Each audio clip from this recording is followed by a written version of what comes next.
आइए दोस्तों, तो उत्तराखंड ज्योग्राफी को स्टार्ट करते हैं। उत्तराखंड ज्योग्राफी में अभी तक हमने हिमालय को पढ़ा था, लेकिन उसी के साथ साथ मैंने बोला था कि हम मैप की क्लास भी पढ़ेंगे और उत्तराखंड में आज हम मैप को स्टार्ट करेंगे। उत्तराखंड के मैप को पैरेलल में क्लास चलेंगे। अभी तक हमने उत्तराखंड में हिस्ट्री की आधी सीरीज कंप्लीट कर ली है।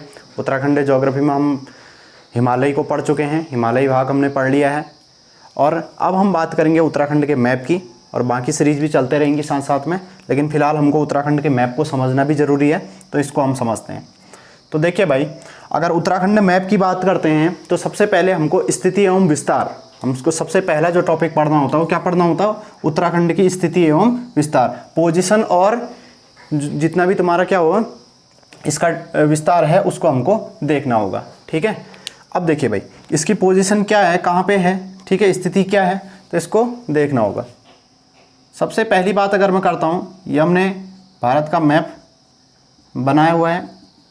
इसमें अगर हम बात करते हैं तो भारत के बीचों बीच से एक रेखा गुजरती है, जैसे आप सभी जानते हैं, इसे हम बोलते हैं कर्क रेखा। ठीक है, कर्क रेखा है जो भारत के बीचों बीच से गुजरती है और ये भारत में 8 राज्यों से होकर गुजरती है। 8 राज्यों से होकर गुजरती है, इसको आप भली बात जानते हैं। ठीक है, तो 8 राज्यों से होकर गुजरती है कर्क रेखा, जिसमें पश्चिमी छोर पर अगर हम इधर बात करें पश्चिमी छोर, तो यहाँ क्या आ जाता है? गुजरात आता है। ठीक है, उसके बाद इससे आगे फिर राजस्थान आता है, फिर मध्य प्रदेश आता है, फिर छत्तीसगढ़। ठीक है, और छत्तीसगढ़ आ गया, झारखंड आ गया, पश्चिम बंगाल आ गया, त्रिपुरा आ गया, और इधर अगर हम पूर्वी ढाल की बात करें तो मिजोरम आ जाएगा। ठीक है, तो 8 राज्यों से होकर गुजरती है, जिसमें क्या क्या है? गुजरात, राजस्थान,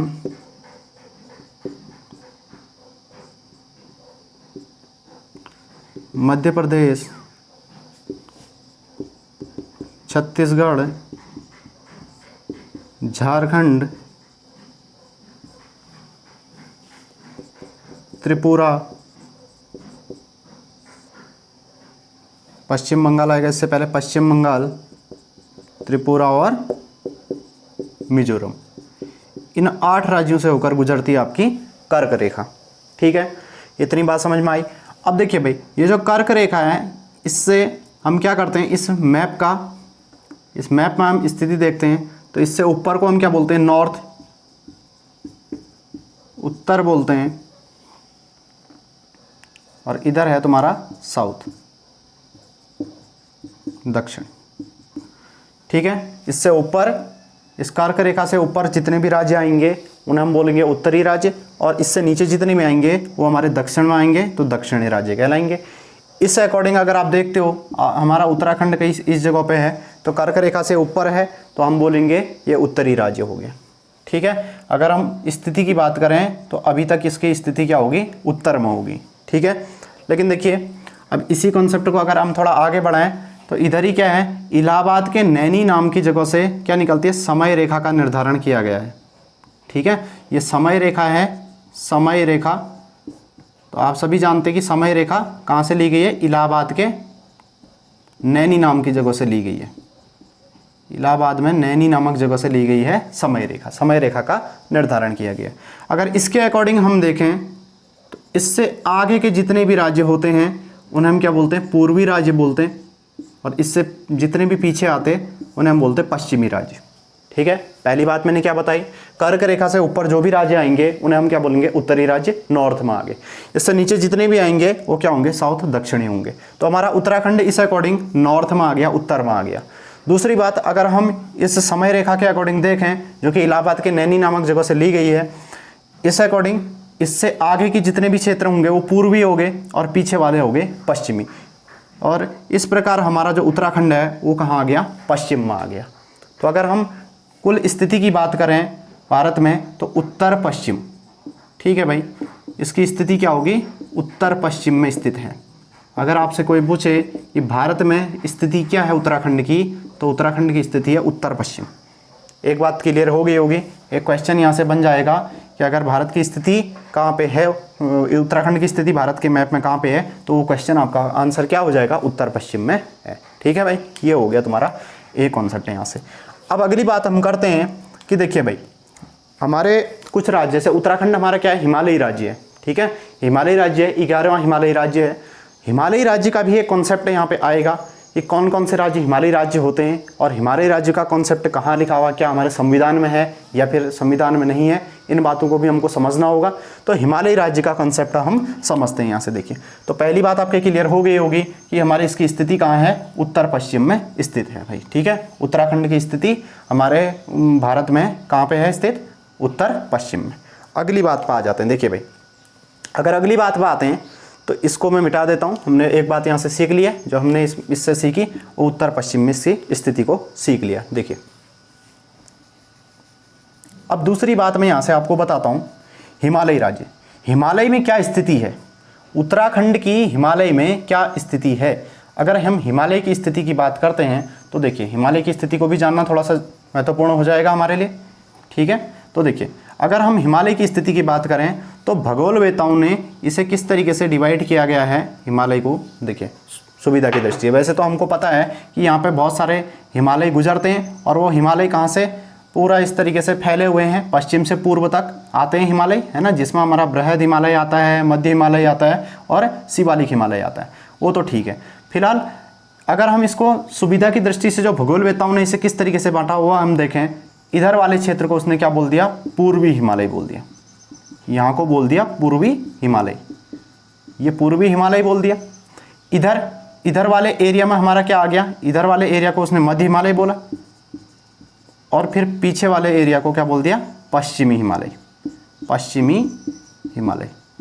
तो इस तरीके से अगर हम देखें तो हमारा जो उत्तराखंड आया वो पश्चिमी हिमालय क्षेत्र में आया, ठीक है। कौन से क्षेत्र में आया, पश्चिमी हिमालय, ठीक है। अगर हम हिमालयी क्षेत्र की बात करते हैं, हिमालयी क्षेत्र, तो हिमालयी क्षेत्र में स्थिति क्या है, अभी तक हमने जो देखा वो पश्चिम हो गया।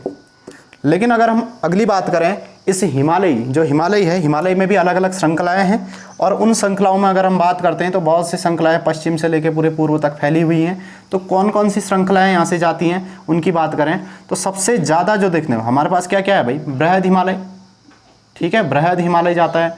इस तरीके से फिर मध्य हिमालय है, और फिर शिवालिक हिमालय है। तो अधिकांश भाग हमने हिमालय पढ़ते वक्त ये भी देख लिया था, अधिकांश भाग किसका जाता है, मध्य हिमालय का। 40% भाग जो है मध्य हिमालय का कहाँ से होके गुजरता है, हमारे उत्तराखंड से होके गुजरता है, जो कि सर्वाधिक भाग है, ठीक है। देखा भी था, मध्य हिमालय या लघु हिमालय हमारे 9 जिलों से, उत्तराखंड में 9 डिस्ट्रिक्ट से होकर गुजरता है, ये बात मैं पढ़ा चुका हूँ, ठीक है। तो भाई देखिए, मध्य हिमालय जो है 40% जो है मध्य हिमालय यहाँ से गुजरता। तो इसकी अगर स्थिति की बात करें तो क्या हुआ, पश्चिम, और सबसे ज़्यादा क्या जा रहा है, मध्य। तो क्या हो गया, पश्चिम मध्य स्थिति होगी हिमालय में, ठीक है। हिमालय में क्या स्थिति होगी, पश्चिम मध्य स्थिति होगी। यहाँ देखते हो भारत में देखते हो तो उत्तर पश्चिम में हो गया, और दूसरी बात हिमालय क्षेत्र में देखते हो तो पश्चिम मध्य स्थिति होगी हिमालय में, ठीक है। तो ये हमारे उत्तराखंड की हमने स्थिति को देख लिया है, ठीक है भाई, इसमें देख लिया मैप में। अब अगली बात हम करते हैं, एक यहाँ से एक नया कॉन्सेप्ट लेके हमको देखना पड़ेगा, हिमालयी राज्य, जो हम बात कर रहे हैं हिमालयी राज्य, ठीक है। इस हिमालयी राज्य का कॉन्सेप्ट कैसे निकल के आया, क्या इस हिमालयी राज्य का कोई कॉन्सेप्ट हमारे इसमें संविधान में उल्लेखित है या नहीं है, इस चीज़ को हम जरा सा डिस्कस कर लेते हैं, ठीक है भाई। अगर हम बात करते हैं हिमालयी राज्य, देखिए भाई, हिमालयी राज्य का जो कंसेप्ट है हमारे कहीं भी संविधान में इसका कोई उल्लेख नहीं किया गया है। तो अगर क्वेश्चन पूछा जाता है कि हिमालयी राज्य का कंसेप्ट क्या है, संविधान में उल्लेखित है या नहीं है, तो आपका सीधे सीधे आंसर होगा कि यहाँ पे हिमालयी राज्य का कोई उल्लेख हमारे संविधान में नहीं है। पहला क्वेश्चन तो ये बन गया, ठीक है भाई। अगर संविधान में कोई उल्लेख हिमालयी राज्य का नहीं है तो इसका उल्लेख किस तरीके से आया, क्या कंसेप्ट हिमालयी राज्य का कंसेप्ट किस तरीके से डेवलप हुआ। तो सबसे पहली बार जो हिमालयी राज्य का कंसेप्ट है वो 1969 में डेवलप हुआ, ठीक। 1969 में हिमालय राज्य का कंसेप्ट डेवलप होता है, और वो कंसेप्ट किस तरीके से आया उसकी हम चर्चाएं करते हैं। देखिए भाई, 1969 में हिमालय राज्य का कंसेप्ट निकल के आया। अब इस कंसेप्ट को किस तरीके से दिया गया उसकी बात करेंगे। तो देखिए, सबसे पहली बात, कोई भी हिमालयी राज्य है तो हिमालयी राज्य होने के लिए हिमालयी राज्य को क्यों स्पेशल माना गया। 1969 तक कोई यहाँ पे चर्चाएं नहीं थी। देखिए भाई, आपको पता है कि ये जो राज्य होते हैं हिमालयी राज्य जनरली क्या होते हैं, अंतर्राष्ट्रीय सीमा बनाते हैं। जैसे कि आप समझ सकते हो जम्मू कश्मीर, हिमाचल है, उत्तराखंड है, ठीक है, इस तरीके से आगे जाओगे आप, ठीक है। तो सभी राज्य क्या होते हैं जो हिमालय के एरिया में हैं वो क्या हैं, तुम्हारे अंतर्राष्ट्रीय सीमा बनाते हैं। अगर ये कहीं ना कहीं अंतर्राष्ट्रीय सीमा बना रहे हैं तो इनको क्या है, इनको कुछ ना कुछ सुविधा देनी पड़ेगी ना, क्योंकि भाई अंतर्राष्ट्रीय, अब देखिए भाई कभी भी चाइना अटैक कर सकता है, उत्तराखंड पे कर सकता है, ठीक है, और किसी अन्य राज्य पे कर सकता है। तो सुविधा की दृष्टि से, हम इनको सुरक्षा की दृष्टि से हमको क्या करना पड़ेगा, इन राज्यों को एक अलग विशेष दर्जा देना पड़ेगा, ताकि इनको अलग से प्रोटेक्शन दिया जाए, सुविधा दी जाए, ठीक है, ताकि कभी भी अगर यहाँ पे कोई अटैक होता है, कोई भी बात होती है, तो उसके लिए यहाँ पे क्या हो, कुछ अपने बचाव के लिए इनको दिया जाएगा, ठीक है। तो पहली बात आपके समझ में आ गई होगी। हम हिमालयी राज्य किसको बोलेंगे, जो सीधे सीधे अंतर्राष्ट्रीय सीमा बनाते हैं, ठीक है भाई। हिमालयी राज्य हम किन किन को बोलेंगे, सबसे पहली बात हम यहाँ पे लिखते हैं, हिमालयी राज्य कौन कौन होंगे। तो हिमालयी राज्य, देखिए हिमालयी राज्य जो होते हैं, हिमालयी राज्य, सबसे पहली बात क्या है, ये राज्य अंतर्राष्ट्रीय सीमा बनाते हो, ठीक है, अंतर्राष्ट्रीय सीमा बनाते हो। पहला पॉइंट ये हमारे यहाँ से क्लियर हो गया कि अंतर्राष्ट्रीय सीमा जो भी राज्य बनाएगा उसको एक विशेष राज्य का दर्जा दिया जाएगा, यानी कि उसे हिमालयी राज्य बोला जाएगा, ठीक। दूसरी बात, अब भाई हिमालयी राज्य बना है, ठीक है, हमने पहली बात देख ली कि यहाँ पे ये अंतर्राष्ट्रीय सीमा बनाते हैं तो इनको खतरा है, तो सुविधा की दृष्टि से, ठीक है, अंतर्राष्ट्रीय सीमा बनाते तो हमने इनको हिमालयी राज्य देखा, किसकी, सुरक्षा की दृष्टि से देखा। अगली बात अगर हम करते हैं, दूसरी बात आपको पता है, अगर हिमालयी राज्य, कोई भी हिमालयी क्षेत्र में कोई भी राज्य है तो वहाँ पे क्या होता है, संसाधनों की कमी होती है, ठीक है। दूसरी बात क्या होती है, वहाँ पे संसाधनों की कमी है, वहाँ पे परिवहन हो गया, एजुकेशन हो गया, हर कोई चीज़ में वहाँ पे दिक्कतें आती हैं, ठीक है। तो दूसरी बात अगर हम इसको किसकी दृष्टिकोण से देखें, दूसरी बात अगर हम इसको देखें सुविधा की दृष्टि से, ठीक है, सुविधा की दृष्टि से यहाँ पे कम सुविधाएं उपलब्ध हैं, ठीक है। ये राज्य क्या होने चाहिए, ये राज्य हिमालयी होनी चाहिए भाई, सबसे पहली बात तो इनमें हिमालयी होना चाहिए, ये राज्य हिमालयी होनी चाहिए, हिमालयी होने चाहिए, यानी कि कहीं ना कहीं इनसे हिमालय होकर गुजरना चाहिए, तभी हम इनको हिमालयी राज्य बोलेंगे, ठीक है। और अगर हिमालयी राज्य हैं, हिमालय इनसे जा रहा है, तो यहाँ पे हम क्या देखेंगे, पहले हमने सुरक्षा की दृष्टि से देखा, अब हम यहाँ पे सुविधा की दृष्टिकोण से देखें, सुविधा के दृष्टिकोण से, ठीक है, सुविधा के दृष्टिकोण से, क्योंकि यहाँ पे क्या होती है, सुविधा यानी कि संसाधनों की थोड़ा कमी होती है और राज्यों के कंपैरिजन में, ठीक है। तो इसलिए सुविधा के दृष्टिकोण से भी इन्हें क्या बनाया गया, हिमालयी राज्य बनाया गया, ठीक है। बात समझ में आ गई। तो कहीं ना कहीं जो हिमालयी राज्य का कंसेप्ट है वो किस तरीके से आया होगा, पहली बात तो इन राज्यों को अंतर्राष्ट्रीय सीमा बना रहे तो इनको कुछ सुरक्षा दी जाए, ठीक है, पहली बात होगी। दूसरी बात, यहाँ पे सुविधा संसाधनों की कमी है तो इनको सुविधा दी जाए, ठीक है, तो सुविधाएं यहाँ पे दी जाएंगी, ठीक है, सुविधा दी जाएंगी, तो उसके दृष्टिकोण से भी हमारे क्या होंगे, ये राज्य हिमालयी राज्य हो जाएंगे, इनको अलग से एक कैटेगरी में रख दिया जाएगा। अगली बात देखिए भाई, सुविधाओं की कमी है, संसाधनों की कमी है, ठीक है। तीसरी बात जो है, यहाँ पे कुछ जीवन यापन करना उतना आसान नहीं है, जीवन यापन भी हर कोई नहीं कर सकता, ठीक है, क्योंकि नॉर्मली अगर ऊंचाई वाले क्षेत्रों में जाते हो तो वहाँ पे बर्फ़ गिरी हुई मिलती है आपको, ठीक है, बर्फ़ मिलेगी, तो बर्फ़ में रहना उतना आसान नहीं है। तो यहाँ पे क्या है भाई, तीसरी बात अगर हम करते हैं तो दो बातें हमने देख ली यहाँ से, और तीसरी अगर हम बात करेंगे तो तीसरी बात है, यहाँ पे जनजातियाँ निवास करती हैं, यहाँ पर जनजातियाँ निवास करती हैं भाई, यहाँ पे नॉर्मल लोग रहते नहीं हैं, जनजातियाँ निवास करती हैं, प्राचीन समय से ही यहाँ पे जनजातियाँ निवास करती हैं। तो कहीं इन जनजातियों को भी बचाना एक क्या है, एक महत्वपूर्ण, जो हमारा सरकार है, सरकार क्या करेगी, इन जनजातियों को भी, उनको इनका जो क्या है बचाव है, या इनका हम कह सकते हैं इनकी रक्षा करना भी एक महत्वपूर्ण पॉइंट बनता है। तो इसलिए क्या होता है, यहाँ पर जनजातियाँ निवास करती हैं, इसके कारण भी हम इनको क्या करते हैं, यहाँ पे हिमालय राज्य का दर्जा मिलता है इन राज्यों को, ठीक है भाई। तो आप इन बातों को समझ ही गए होंगे। तो यहाँ पे क्या होते हैं, इनको अलग से गवर्नमेंट सुविधा देती है, आर्थिक सहायता करती है इन राज्यों की, इस तरीके के जो भी राज्य होंगे इनकी क्या करती है गवर्नमेंट, आर्थिक मदद करती है, आर्थिक सहायता करती है, ठीक है, आर्थिक सहायता। तो सरकार इनकी आर्थिक सहायता भी करती है। तो आर्थिक सहायता किस प्रकार करती है, अगर थोड़ी सी बात कर ली जाए तो देखिए, आर्थिक सहायता कुछ इस प्रकार करती है, जैसे मान लो आपको कोई काम करना है और गवर्नमेंट से आपने क्या ले लिया, पैसा ले लिया आपने, ठीक है, गवर्नमेंट से पैसा ले लिया, मान लो आपने किसी काम को करने के लिए 1000 रुपया यहाँ पे स्टार्ट करने के लिए ले लिया, ठीक है। तो आप इस बात को समझो, सिर्फ जो आपको खर्च करने के लिए कितना पैसा मिल जाएगा, इसमें आपको खर्च करने के लिए 90% पैसा आपका ही होगा, ठीक है। सिर्फ जो ऋण के रूप में जो पैसा मिलता है वो 10% ऋण के रूप में पैसा दिया जाता है, ठीक है। जो ऋण है, जो पैसा आपको गवर्नमेंट को वापस करना है, इसमें से 10% आपको क्या करना पड़ेगा, गवर्नमेंट को वापस करना पड़ेगा, इतना पैसा वापस लौटाना होगा, और 90% आप यूज कर सकते हो, वो आपका ही पैसा हो गया, ठीक है। इस तरीके की कुछ सुविधाएं कि इन राज्यों को मिलती है आर्थिक सहायता के रूप में, ठीक है। इतनी बात आपको क्लियर हो गई होगी।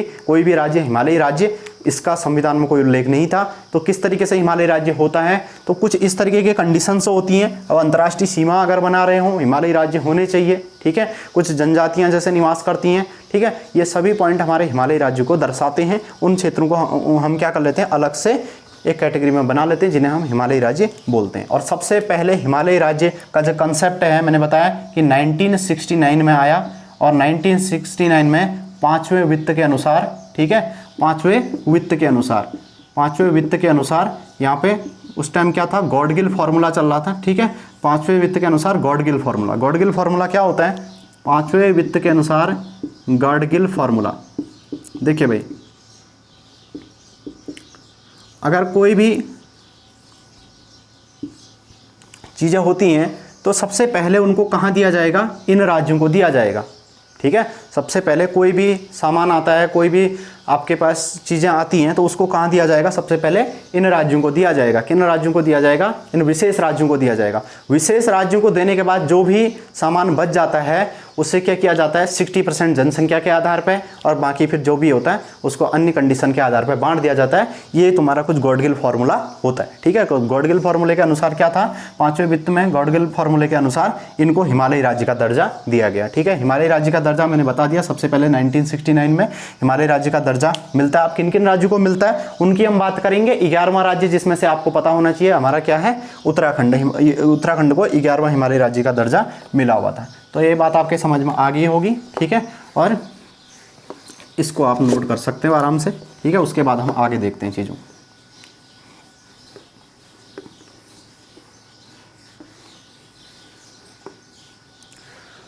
तो मैंने बता दिया हिमालयी राज्य में क्या होता है, गॉडगिल फार्मूले में क्या होगा, जो भी आपके कुछ भी सुविधा, कोई भी आवश्यकता है, सबसे पहले आवश्यकता किसकी पूरी की जाएगी, इन राज्यों की पूरी की जाएगी, ठीक है। और इन राज्यों की आवश्यकताओं को पूरी करने के बाद, पूर्ति इनकी करने के बाद, जो भी आपके पास संसाधन बच जाते हैं, उन संसाधनों को 60% जनसंख्या के आधार पर, और बाकी फिर जो भी वहाँ पे कंडीशन होंगी उनके आधार पर बांट बूंट के कर लिया जाता है, ठीक है। ये तुम्हारा क्या हो गया, हिमालय का कॉन्सेप्ट हो गया। अब हम बात करते हैं कि हिमालयी राज्य कब, कौन सा हिमालयी राज्य बना, इसको हमको जानना जरूरी है, ठीक है भाई। हिमालयी राज्य, हिमालयी राज्य का दर्जा, ठीक है। सबसे पहले 1969 में मैंने बताया, अभी गॉडगिल फार्मूले के अनुसार सबसे पहले जम्मू कश्मीर, ठीक है, जम्मू एंड कश्मीर हो गया, असम हो गया, और नागालैंड। इन 3 राज्यों को हिमालयी राज्य का दर्जा दिया गया, ठीक है। जम्मू कश्मीर, असम, नागालैंड को 1969 में हिमालयी राज्य का दर्जा मिल गया, ठीक हो गया। पहली बात आ गई समझ। दूसरी बात, 1971 में, ठीक है, आपके किसको मिला, हिमाचल प्रदेश को, हिमाचल प्रदेश को। दूसरा, हिमाचल प्रदेश को 1961 में हिमालयी राज्य का दर्जा मिला, दूसरा हो गया। तीसरी बात, 1972 में आ जाओ, ठीक है। तो देखो, मणिपुर,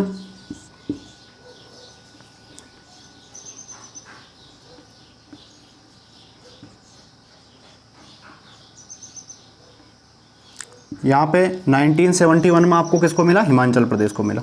फिर आपका आता है 1972 आता है, 72 में आया मणिपुर, मिजोरम, त्रिपुरा, ठीक है। कितने राज्य हो गए, 1 2 3 राज्य इधर हो गए, एक ये हो गया चौथा राज्य, फिर 5वां, 6ठा, 7वां, 3 राज्य इधर आ गए तुम्हारे, ठीक है भाई।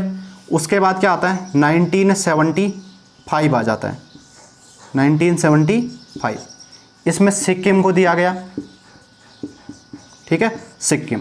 तो कितने राज्य हो गए? सिक्किम जो है आपका 3 यहाँ हो गए और 3 इधर हो गए, 6, 7 और 8वां राज्य हो गया सिक्किम, ठीक है। 8वां राज्य क्या हो गया? सिक्किम हो गया आपका 8वां राज्य, जिसे किसका दर्जा मिला? इससे हिमालय राज्य का दर्जा मिला। फिर आ जाता है आपका, देखो 1986 से 87 की बात है। तो कई बुक से 86 लिखती हैं, कई 87 लिखती हैं, तो इसके बीच की बात है, ठीक है। तो यहाँ पे क्या था? अरुणाचल प्रदेश,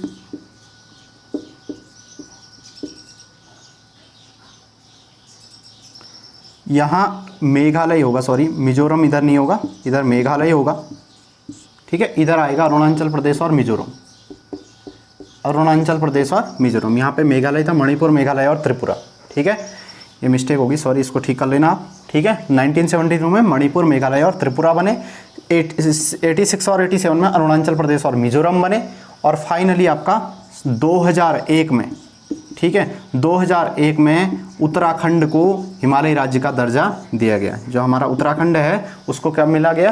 ये 2001 को मिला, ठीक है। उत्तराखंड को हिमालय राज्य का दर्जा कब मिला? तो आपका आंसर होगा 2001 को इसका हिमालय राज्य का दर्जा मिला, ठीक है। जो कि देखिए अभी तक हमने देख लिया था, 8 हो गए, 9, 10 राज्य हो गए, 11वां हिमालय राज्य है, ठीक है। 11वां राज्य, 11वां हिमालय राज्य हमारा उत्तराखंड है, जिसमें आपको 2001 में इसे दर्जा मिला हिमालय राज्य का, ठीक है भाई। इतनी बात तुम्हारे समझ में आ गई होगी। सबसे पहली बात, हिमालय राज्य का दर्जा किस तरीके से दिया गया, तो इसका संविधान में कोई उल्लेख नहीं है।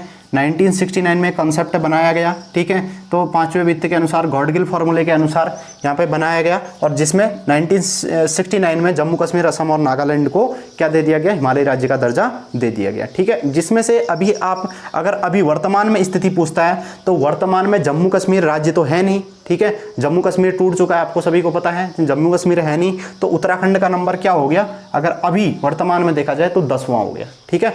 और अगर हम बात करते हैं क्षेत्रफल की दृष्टि से, देखते हैं कि क्षेत्रफल की दृष्टि से उत्तराखंड का कौन सा नंबर आता है हिमालय राज्य में। देखिए ये चीज भी इंपॉर्टेंट है, ये आप नोट कर लेंगे सभी, ठीक है। ये आपका कंसेप्ट हो गया। इसके आगे की बात करते हैं।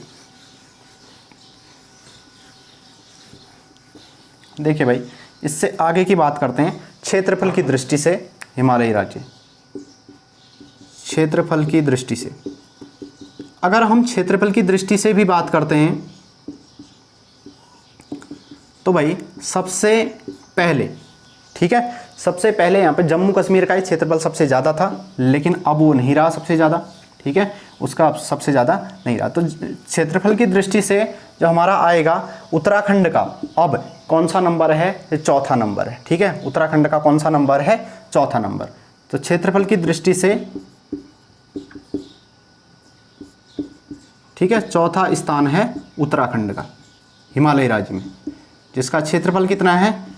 53,483 वर्ग किलोमीटर, ठीक है, ये क्षेत्रफल है और 4था स्थान है हिमालय राज्य का, ठीक है। और इसके बाद अगर अंतिम स्थान बोलते हो तो सबसे लास्ट किसका है? सिक्किम का, ठीक है, सबसे लास्ट किसका है? सिक्किम का आता है, ठीक है भाई। आपको ये पता होना चाहिए। तो इससे ऊपर कौन कौन आते हैं? असम है, अरुणाचल प्रदेश है और हिमाचल प्रदेश है, इनका इससे पहले नंबर आता है, ठीक है। और चौथे नंबर में क्या आता है आपका? चौथे नंबर में उत्तराखंड आता है। उत्तराखंड का नंबर है 4था, जिसमें इसका अगर क्षेत्रफल की बात करते हैं तो 53,483 वर्ग किलोमीटर क्षेत्रफल रखता है आपका उत्तराखंड, 4था स्थान है, ठीक है। उत्तराखंड का हिमालय राज्य में कौन सा स्थान है? 4था स्थान है। और अंतिम स्थान किसका है?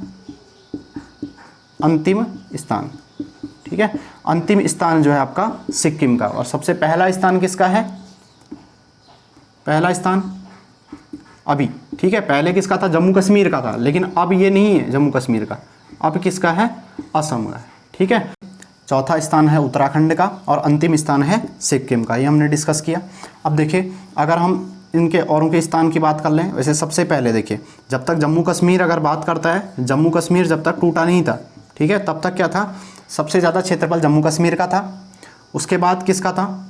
असम, ठीक है, फिर अरुणाचल प्रदेश और फिर हिमाचल प्रदेश और फिर उत्तराखंड आता है, ठीक है, ये नंबर आता है। सबसे पहले जम्मू कश्मीर आता था, ठीक है, जम्मू एंड कश्मीर आता था सबसे पहले।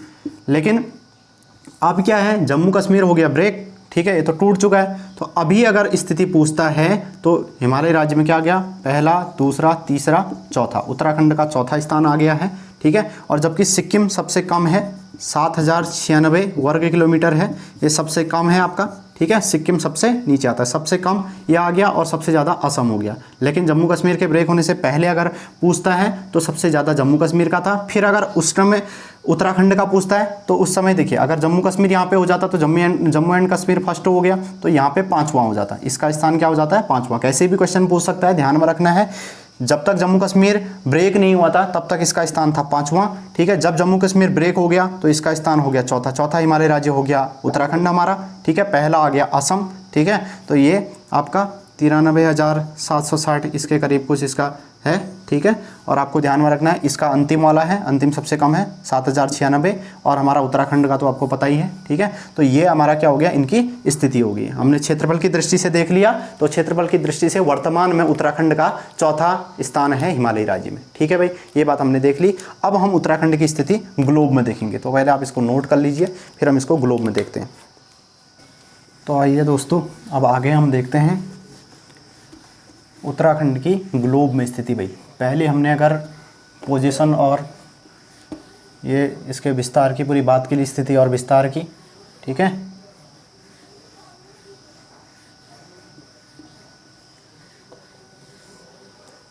अब हम बात करेंगे दूसरी ग्लोब में,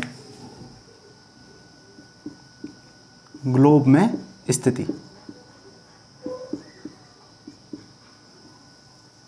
ठीक है, पोजीशन इन ग्लोब। अब देखिए भाई, ग्लोब में अगर पोजीशन की बात करते हैं हम अब उत्तराखंड की, तो किस तरीके से ग्लोब, देखिए ग्लोब में स्थिति क्या है ये भी जानना बहुत ज़रूरी है और इम्पोर्टेंट है।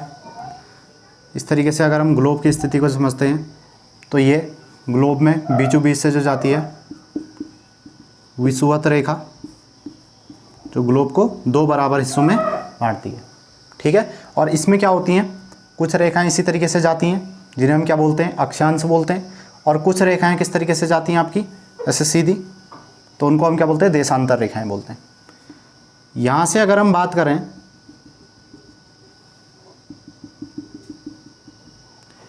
ये आपकी कर्क रेखा और ये आपकी होगी मकर रेखा। विषुवत रेखा जो है 0 डिग्री अक्षांश पर है।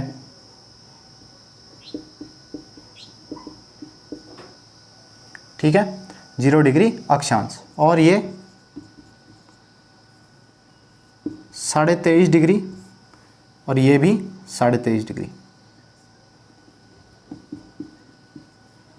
अब अगर हम बात करते हैं भारत की स्थिति कहाँ पे है, अगर भारत की स्थिति की हम बात करते हैं, देखिए यहाँ से अगर हम भारत की स्थिति की बात करेंगे,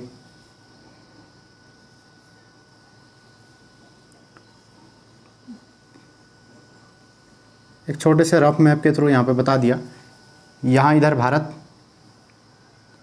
आपका इस तरीके से इस ग्लोब में है।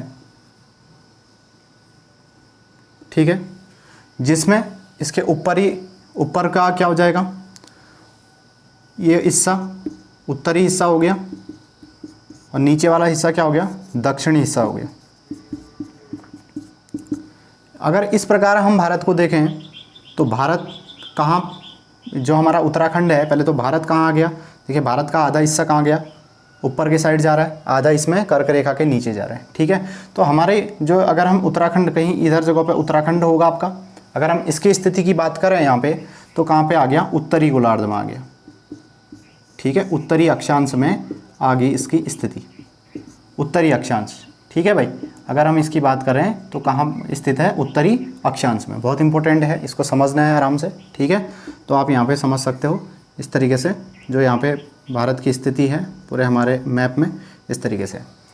अब दूसरी बात, देशांतर की बात करते हो तो इस तरीके से, जैसे 0 डिग्री अक्षांश यहाँ से निकला, 0 डिग्री देशांतर भी होगा, जो इसके बीचों बीच से एक लाइन पास होगी।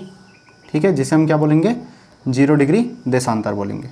ठीक है भाई, ये 0 डिग्री देशांतर यहाँ से पास होगी, ये लाइन, ये है 0 डिग्री देशांतर। अब इस 0 डिग्री देशांतर के इस साइड को जो भी है उसे हम क्या बोलेंगे, पूर्व बोलेंगे। और पीछे को बोलेंगे हम इसको पश्चिम में। अगर अक्षांश व स्थिति देखते हैं तो उत्तरी अक्षांश में है, ठीक है भाई। उत्तराखंड हमारा कहाँ स्थित है? उत्तरी अक्षांश। एक बात यहाँ से नोट कर लोगे आप, उत्तरी अक्षांश। दूसरा देशांतर स्थिति कहेंगे तो देशांतर यहाँ से आगे को जो भी होंगे वो देशांतर होंगे, पूर्वी देशांतर में, पूर्वी देशांतर। उत्तरी अक्षांश व पूर्वी देशांतर में है। अगर टोटल स्थिति की बात करें तो उत्तर पूर्वी देशांतर, उत्तर पूर्वी देशांतर में स्थित है। भाई ग्लोब में क्या स्थित है? उत्तर और पूर्वी है तो उत्तर पूर्वी देशांतर हो गया, ठीक है। ये बात हमारे समझ में आ गई होगी। ग्लोब में जो स्थिति है उत्तराखंड की वो क्या है? उत्तर पूर्वी देशांतर में, ठीक है। अक्षांश की बात करो, देखो इस तरीके से अक्षांश रेखाएं होती हैं, ये वाली, ठीक है, ये अक्षांश रेखाएं हैं। और इस तरीके से जो यहाँ से आएंगी वो क्या होंगी? देशांतर रेखाएं होंगी। ये आप अगर ज्योग्राफी आपने पढ़ी है तो आपको पता होगा, ठीक है। तो ये है अक्षांश और देशांतर रेखाएं, ठीक है। तो जिसमें से अगर हम अक्षांश स्थिति की बात करें तो उत्तरी अक्षांश में हमारा उत्तराखंड आ जाता है, कहीं यहाँ पे है तो उत्तर में आ गया। और उसके बाद अगर देशांतर की स्थिति की बात करें तो पूर्वी देशांतर में आ रहा है तो हम कह सकते हैं उत्तर पूर्वी देशांतर में कह सकते हैं इसकी स्थिति को, ठीक है। एक बात आपकी यहाँ से क्लियर होगी भाई, ये ग्लोब में स्थिति होगी। फिर हम एक बात करेंगे कि कितने अक्षांश, किन किन अक्षांश और देशांतर रेखाओं के बीच ये है, इसकी बात हम करेंगे अगली बार, ठीक है ना। अक्षांश और देशांतर अगर है तो किन दो अक्षांश या देशांतरों के बीच है, ये भी हमको जानना होगा, ठीक है। तो एक क्वेश्चन हमारा ये बन जाएगा। और एक और इंपॉर्टेंट चीज़ मैं आपको यहाँ से बताना चाहूँगा। देखिए भाई, जो सूर्य होता है ना, सूर्य, ठीक है, सूर्य, एक क्वेश्चन यहाँ से भी पूछा जाता है, या आप इंडियन ज्योग्राफी में भी पढ़ोगे इसको, ठीक है। जब आप मैप पढ़ोगे वहाँ पर भी इसको पढ़ोगे। जो सूर्य है वो इन दो रेखाओं के मध्य ही क्या होता है? इन दोनों के देखो, जो सूर्य होता है कहीं यहीं चलता है, ठीक है। ये सूर्य की जो स्थिति है आपके ग्लोब में कुछ इस तरीके से है कि इन दो रेखाओं के बीच चलता है सूर्य, ठीक है। किन किन दो रेखाओं के बीच? कर्क रेखा और मकर रेखा। बहुत इंपॉर्टेंट बात है, आपको जानना होगा इसको, और इससे बहुत सारे फैक्ट भी निकलेंगे। तो ये देखिए, जो सूर्य है इन दोनों के बीच में क्या क्या यहीं चमकेगा ये, ठीक है। इधर तो इधर कैसा चमकेगा भाई? इधर चल रहा है तो इधर कैसा चमकेगा? यहाँ जो चमकेगा वो कैसा चमकेगा? लंबवत चमकेगा, ठीक है। सूर्य कैसा चमकेगा? लंबवत चमकेगा, ठीक है भाई। तो आपसे अगर पूछा जाए उत्तराखंड में सूर्य कैसे चमकेगा, क्या लंबवत चमकेगा? या ऐसा पूछ सकता है, ऐसे कुछ राज्य दे देगा, उसमें उत्तराखंड भी हो सकता है, कि इन निम्न में से किन राज्यों में सूर्य जो है लंबवत नहीं चमकता है। तो देखिए आप खुद ही बताओ, सूर्य यहाँ से यहाँ तक आ रहा है तो इससे ऊपर तो जाएगा नहीं, इससे ऊपर तो वहाँ लंबवत नहीं चमकता है, ठीक है। इससे ऊपर सूर्य लंबवत नहीं चमकता है, इस बात को आपको ध्यान में रखना होगा, ठीक है। तो उत्तराखंड ऊपर के जितने भी यहाँ पे राज्य आ रहे हैं उनमें सूर्य क्या होता है? लंबवत नहीं चमकता है, ठीक है। तो भाई आप, और इससे नीचे क्या होगा? इससे नीचे लंबवत चमकेगा। और बहुत से इससे नीचे बहुत जगहों पर ऐसे भी हमारे क्या होंगे? देश होंगे जहाँ पे क्या होगा? सूर्य दो दो बार लंबवत चमकता होगा, ठीक है। बात समझ में आ गई। सूर्य कर्क रेखा और मकर रेखा के बीच घूम रहा है, इसका मतलब उससे ऊपर वो क्या होगा? लंबवत नहीं चमकेगा, ठीक है। उससे ऊपर, क्योंकि हमारे जगह अभी हमारा काम का पॉइंट क्या है? इससे ऊपर, तो इससे ऊपर हमारे राज्य हैं, ठीक है। और इससे ऊपर हमारा, हमको उत्तराखंड जो पढ़ना है उसके अंदर के डिस्ट्रिक्ट वो भी सब ऊपर हैं, तो यहाँ लंबवत नहीं चमकता है, ठीक है। और अगर हम बात करें इधर, देखिए ये क्या है? इधर उत्तर है तो उत्तरी गोलार्ध हुआ। उत्तरी गोलार्ध में क्या होता है? सबसे अधिक ठंड होती है, ठीक है, सबसे अधिक ठंड होती है। एक बात तो यही कारण हो गया कि सूर्य यहाँ लंबवत चमकता है नहीं, ठीक है। सूर्य यहाँ को लंबवत नहीं चमकेगा क्योंकि सूर्य तो यहीं तक जाता है, उससे ऊपर जाता है, लंबवत नहीं चमकेगा। तो किरणें वहाँ क्या होती है? लंबवत नहीं पड़ती हैं।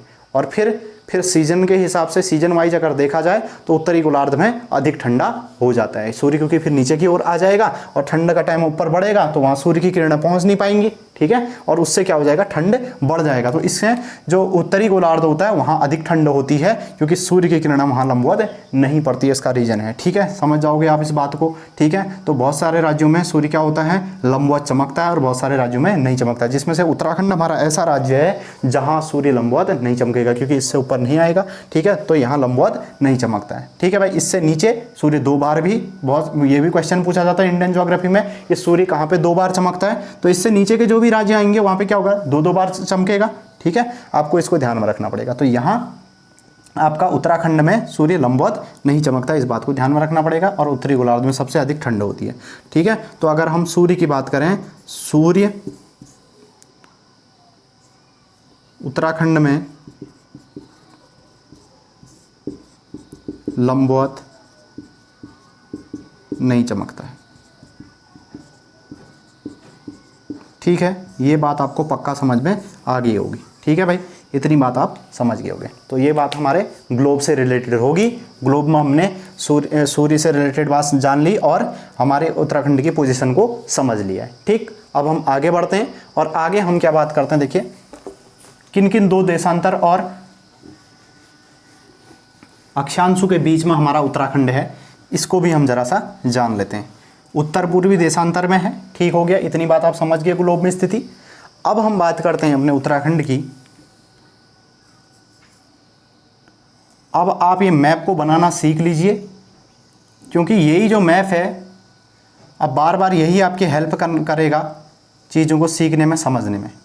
तो जिसे ये मैप आएगा वो बहुत सारे क्वेश्चन यहाँ से दे सकता है, और जिसे इस मैप का ज्ञान नहीं होगा वो क्वेश्चन बनाने में थोड़ा सा चूक जाएगा। ठीक है, तो मैप को आप बहुत अच्छे से समझ जाइए। यहाँ पे आपको मैंने बहुत बार मैप वैसे भी बता रखा था हिमालय पढ़ाने में भी। यहाँ पे हरिद्वार डिस्ट्रिक्ट आ गया। ठीक है, यहाँ से बात करते हो तो देहरादून डिस्ट्रिक्ट आ जाता है। ठीक है, इधर बात कर लेते हो तो ये आ गया आपका उत्तरकाशी आ गया, इधर से आ गया आपका जिला रुद्रप्रयाग, यहाँ से आ गया आपका चमोली, चमोली के बाद इन दोनों के बीच में आ गया जिला रुद्रप्रयाग आ गया। ठीक है, फिर आपका क्या आ जाएगा, फिर आपका आ जाएगा पौड़ी गढ़वाल आ जाएगा।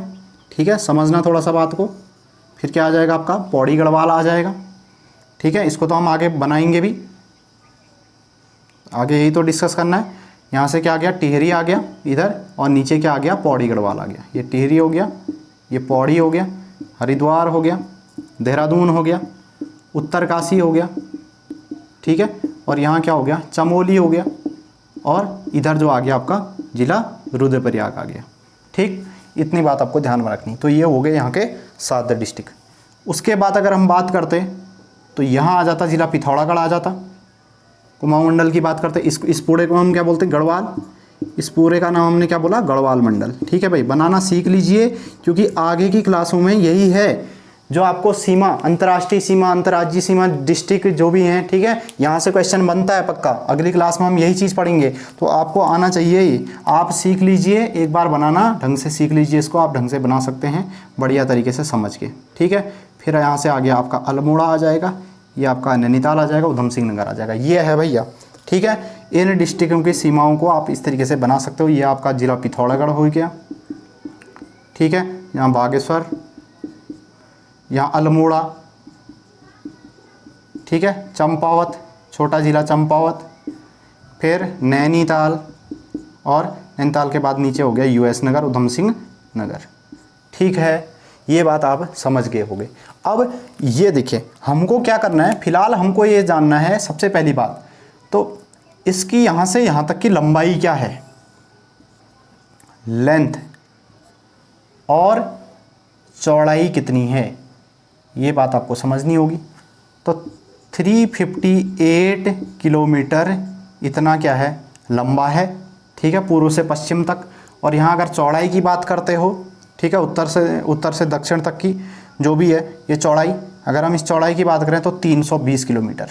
और इसी को मिला के आपका क्या बनता है, इसी पूरी लंबाई चौड़ाई को अगर आप देखते हो तो इस क्षेत्रफल बनेगा, और क्षेत्रफल हो जाएगा आपका 53,483 वर्ग किलोमीटर।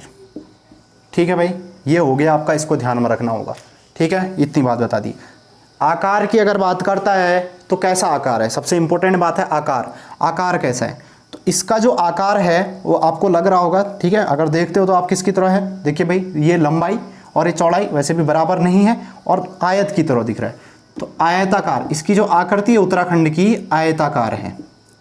ठीक है, आयताकार क्षेत्रफल। अगर हम बात करते हैं उत्तराखंड की आकृति किस प्रकार की है, आयताकार है, लंबाई चौड़ाई बता दिया आपको। ठीक है, और पूरे, ठीक है, अगर हम इसका बात करते हैं अगला अक्षांश और देशांतर की भी बात कर लेते हैं हम। ठीक है, तो अगर हम अक्षांश और देशांतर की बात करें तो कैसा, उसको भी देख लेते हैं। देखिए, समझते हैं अक्षांश और देशांतर। तो यहाँ से जो लाइन पास होगी, देखिए इधर से लाइन पास होगी, इधर से लाइन पास होगी, ठीक है। तो ये क्या है, ग्लोब में इस तरीके से लाइन है, सीधी लाइन, इनको हम क्या बोलते हैं, अक्षांश। अक्षांशों की बात आप कर सकते हो, यहाँ से ये हो जाएंगी तुम्हारी अक्षांश रेखा, ठीक है। तो क्या हो जाएगी 31 डिग्री 27 मिनट से लेके ये आपका आ जाता है 28 डिग्री 43 मिनट। ये क्या है, ये स्थिति है इसकी अक्षांश। अगर पूछते हैं उत्तराखंड किन दो अक्षांशों के बीच है, उत्तराखंड किन दो अक्षांशों के बीच है, तो 31 डिग्री 27 मिनट और यहाँ से 28 डिग्री 43 मिनट, इन दोनों अक्षांशों के बीच में क्या है आपका, उत्तराखंड है, ठीक है। इन अक्षांशों के बीच में, अक्षांश में ये स्थिति होगी। देशांतर की भी बात कर लेते हैं। ये देशांतर आया आपका यहाँ से, और ये इधर से जो रेखा पास हुई, बाकी हमको औरों से नहीं मतलब, इनसे मतलब है, ठीक है। तो आपको इसको भी ध्यान में रखना पड़ेगा। ये तुम्हारा कितना हो जाएगा 77 डिग्री 34 मिनट, और यहाँ से लेके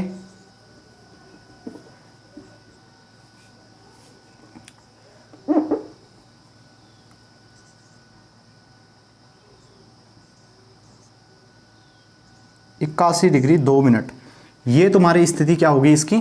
अगर इस स्थिति की बात करें, देखिए ये आपका क्या हुआ, इसकी हमने जो बात की, ये आपका अक्षांश हुआ, और देशांतर में आ जाएगा तुम्हारा 77 डिग्री 34 मिनट से आपका हो जाएगा, ठीक है। ये आपकी स्थिति हो जाएगी। ये हमने अक्षांश और देशांतर की स्थिति को भी समझ लिया है, ठीक है भाई। अक्षांश और देशांतर की स्थिति की बात करें तो ये हमारे अक्षांश देशांतर की स्थिति हुई। और अगर हम बात करें अपने देशांतर की स्थिति की बात करें, ये देशांतर की स्थिति होगी। कैसा है, आयताकार क्षेत्रफल है उत्तराखंड का, ठीक है, आयताकार है। और अगर लंबाई चौड़ाई की बात करें, ये लंबाई चौड़ाई हुई, ठीक है। ये सारी बातें मैं आपको बता चुका हूँ, ठीक है भाई। आपको ये बात क्लियर होनी चाहिए। तो हमने उत्तराखंड की पहली क्लास में इसका स्थिति और विस्तार समझ लिया है, इसको पढ़ लिया हमने ढंग से, ठीक है। स्थिति विस्तार से रिलेटेड कोई भी डाउट हो आप पूछ सकते हो। और आपको अगर वीडियो पसंद आ रहा हो तो ज़रूर कमेंट करके ज़रूर बताइए भाई, ठीक है, ज़रूर बताइए, क्योंकि अगली वीडियो बनाने के लिए कुछ मोटिवेशन हमें भी मिलेगा और अच्छी वीडियो लेके आएंगे। इसके बाद मैं अगली वीडियो में जो लेके आने वाला हूँ, सीमाओं को लेके आने वाला हूँ। सीमाओं को हम कवर करेंगे उत्तराखंड के मैप के थ्रू, ठीक है। और सीमाओं को मैं सारे तुम्हारे जितने भी हैं, कितने डिस्ट्रिक्ट के साथ सीमा बनाता है, राज्य के साथ सीमा बनाता है, और इसके अलावा कितने देशों के साथ सीमा बनाता है, ये सारा हम कवर करेंगे। फिर हम नदियों को भी बात करेंगे, और उधर हमारा हिमालय कवर हो चुका है, तो हिमालय के साथ साथ अब हम आगे तराई भाबर क्षेत्र को भी कवर करेंगे, ठीक है। तो धन्यवाद जुड़े रहने के लिए।